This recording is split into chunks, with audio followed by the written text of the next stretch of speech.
Halo, salam guru penggerak. Perkenalkan, nama saya Sunita Oktianti, SPD. Saya calon guru penggerak angkatan 9 dari SDN 038 Penajam, Kabupaten Penajam, Pasir Utara. Kali ini saya akan membahas mengenai tugas modul 1.1 A8 mengenai koneksi antar materi dan kesimpulan dan refleksi.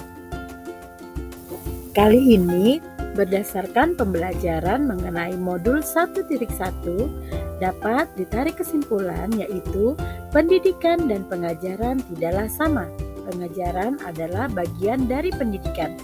Menurut Ki Hajar Dewantara, pengajaran adalah proses pendidikan dalam memberi ilmu untuk kecakapan hidup anak secara lahir dan batin. Sedangkan pendidikan pada hakikatnya adalah menuntun atau memberi tuntunan terhadap segala kekuatan kodrat yang dimiliki oleh anak agar ia mencapai keselamatan dan kebahagiaan yang setinggi-tingginya, baik sebagai manusia maupun anggota masyarakat. Pendidikan merupakan ruang untuk peserta didik untuk tumbuh agar mampu memuliakan dirinya dan menjadi lebih mandiri. Selanjutnya, saya akan membahas beberapa jawaban dari pertanyaan berikut. Yang pertama yaitu, apa yang saya percaya tentang murid dan pembelajaran di kelas sebelum saya mempelajari modul 1.1. Yang kedua, apa yang berubah dari pemikiran atau perilaku saya setelah mempelajari modul ini. Dan yang ketiga, apa yang dapat segera saya terapkan lebih baik agar kelas saya mencerminkan pemikiran Ki Hajar Dewantara. Berikut adalah apa yang saya percaya tentang murid dan pembelajaran di kelas sebelum saya mempelajari modul 1.1. Yang pertama, guru mendominasi pembelajaran atau pembelajaran berfokus pada guru, yang biasa disebut teacher center.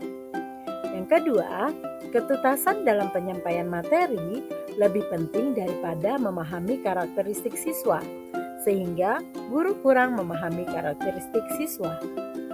Selanjutnya, jika nilai siswa sudah mencapai KKM, dianggap pembelajaran sudah berhasil. Dan guru berfokus pada suasana kelas yang tertib, tenang, dan anak-anak yang memahami materi. Dan yang terakhir, siswa lebih pasif dan motivasi belajar siswa itu lebih rendah. Berikut contoh pembelajaran yang saya lakukan sebelum mempelajari modul 1.1. Di sini siswa hanya fokus memperhatikan guru yang sedang mengajar dan mereka hanya mendengarkan guru yang berceramah. Selanjutnya mengenai apa yang berubah dari pemikiran atau perilaku saya setelah mempelajari modul ini. Yang pertama, perubahan pemikiran. Pembelajaran berpusat pada siswa atau student center. Selanjutnya, menghargai setiap karakteristik siswa. Selanjutnya, guru bukan satu-satunya sumber belajar siswa. Nah, di sini guru bisa menggunakan video-video berasal dari YouTube atau buku-buku lain. Selanjutnya, perubahan pemikiran. Di sini saya merancang pembelajaran yang menarik untuk meningkatkan motivasi belajar siswa. Biasanya saya mencari video-video pembelajaran yang ada di YouTube, kosakata, karena ini mengenai pembelajaran bahasa Inggris, atau biasanya anak-anak saya ajak sambil bermain menggunakan kartu atau yang lainnya. Selanjutnya, lebih memperhatikan bakat anak, yaitu menuntun sesuai kodratnya yang bisa dilakukan dengan observasi maupun interview. Dan selanjutnya, memberikan kebebasan kepada setiap siswa untuk menyelesaikan setiap tugasnya sesuai dengan minat, bakat, dan kreativitasnya masing-masing.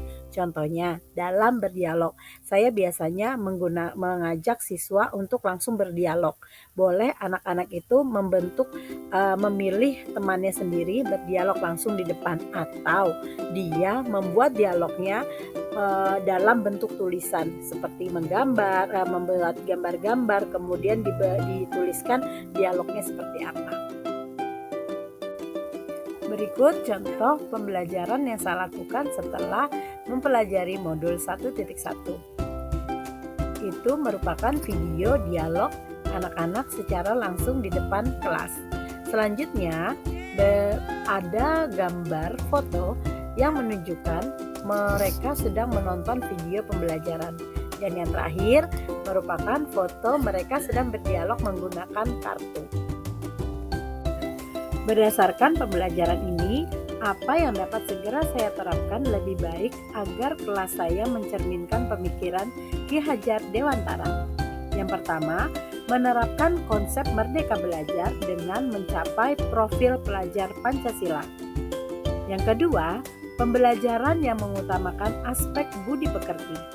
Selanjutnya, merancang pembelajaran yang interaktif dan menyenangkan dengan melibatkan siswa.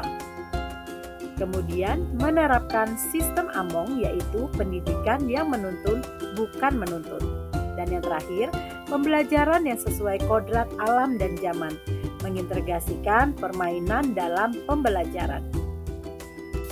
Demikian pemaparan saya mengenai koneksi antar materi, mengenai kesimpulan dan refleksi. Terima kasih banyak. Salam guru penggerak.